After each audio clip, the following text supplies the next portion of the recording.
Well, first of all, I don't actually think that that novels are a vehicle for propaganda, and I don't think they should be. I use my novels to explore what I don't know about. That's my starting point. I don't start out, with a view on climate change, although of course I have one, and we all do. I start out thinking, okay, where can we go with this? What can I do with this that hasn't been done before? What can I do that's new for me? Because for me, the novels I write, they are a voyage of discovery. I go in there thinking, what if? And that's the starting point of all my fiction, is what if. So in that sense, it's all speculative fiction. Having said that, these two novels are actually quite different from the other 6 that I've written. These are much more in a futuristic kind of style and setting, and they are very concerned with climate change. But you say I'm very present. Actually, I feel I'm not. I feel that what I'm doing is I'm using my characters to convey certain things or to ask certain questions. I tend to use first-person narrators, and I like to, when I write fiction, I like to be someone else. And that's for me the joy of writing fiction, is to get away from being me. There's nothing more boring than being Liz Jensen sitting at a desk all day. What is there to explore? I want to be someone else. I want to get out and be someone else. So in Varslet, in The Rapture, I was a psychologist who works in an institute for criminally disturbed children. And then in the Ubune, the uninvited, I am an anthropologist, a male anthropologist, who is with Asperger's. With Asperger's, yes.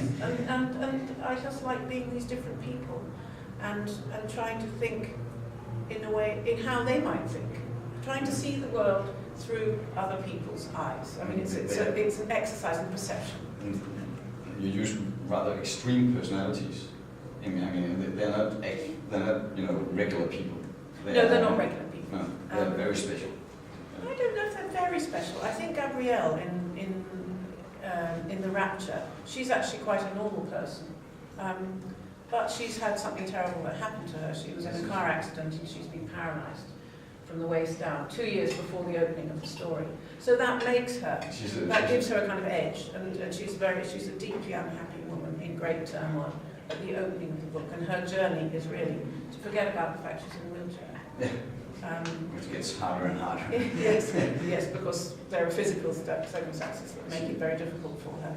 She's my favorite character, I think, because she's a traumatized psychiatrist. Yes. And she has to sort of fix herself. Yes, she does, and she's in all sorts of denial about herself as well. And sometimes it's almost as if she's aware that she's in denial, yes. And she's denying it. But what I wanted to do with her, I suppose, I didn't plan for her to be in a wheelchair. That wasn't at all my plan. But when you're writing, what happens is sometimes an image pops into your head. And I was writing a scene in which she goes into this institution. She's starting work in a new place, and there's a very, very disturbed teenage girl called Bethany, who's, I think she's 14, 15 years old, who's killed her mother and is very violent and is convinced she can foresee natural disasters. Anyway, I wanted to do this confrontational meeting with the psychologist meeting this girl for the first time. And an image popped into my head. Well, they were both sitting down at a table. And then somehow I noticed that Gabrielle was in a wheelchair. And when an image like that pops up in your head as a writer, you don't say no to it. But I just said to myself, oh shit. Now I've got it. Oh, now she's got to be in a wheelchair. And that means I've got to research that. And so that was my attitude to it, was to accept it. But I have to admit, I did so rather reluctantly. And then actually it became a big driver in the novel. And that's one of the sort of magical things about when you write, is things pop up and you go with them, and you go to a place you weren't really expecting to go. But I think it made the novel, it gave it a kind of edge, because the personal journey was about a woman who has had this trauma, having to face something, you know, she's had her own apocalypse, and then she is having to face a much, much bigger apocalypse that puts her own tragedy in some kind of perspective. Yeah.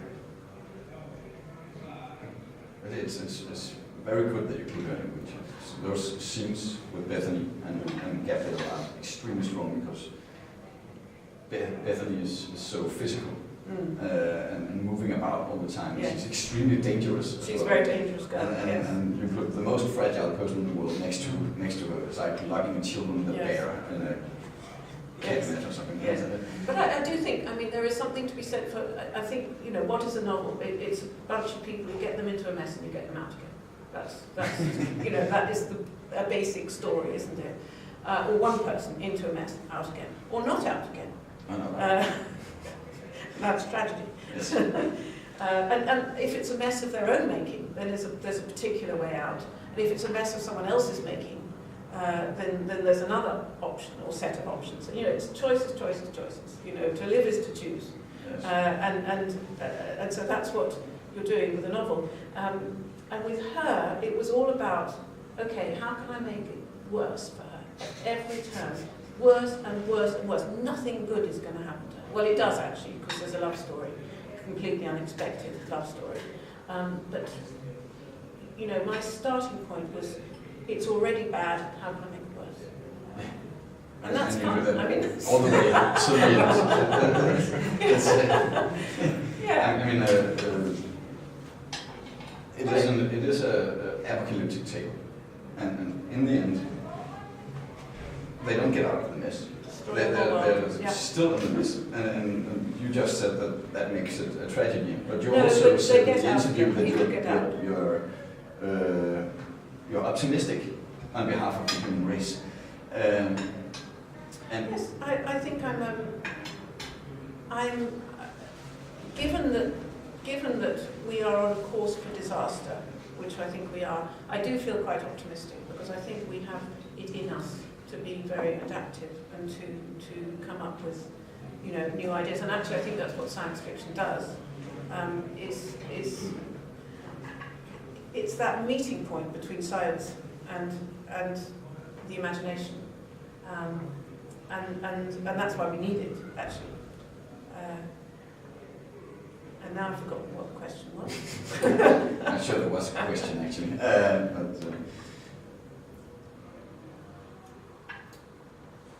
You're optimistic.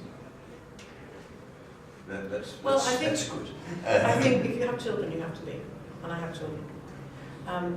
I think if you don't have children, you can kind of afford not to be. And maybe that's more realistic. But yeah, I think we are living in the most amazingly, you know, interesting times ever. I really believe that. And everything's moving very fast with climate change. It really is moving. Also technology, which you have commented on before. Yes. I mean, I'm very intrigued by those who believe that technology will save us. I don't believe that. But I believe, I think it will help. I used to be very anti-nuclear, and I was very anti-genetically modified food. And I've had to change my views on that, simply because I don't actually see how we can move forward and meet all the demands of the planet without doing these nasty shortcuts. You know, I think nasty shortcuts are inevitable if we're to feed, 9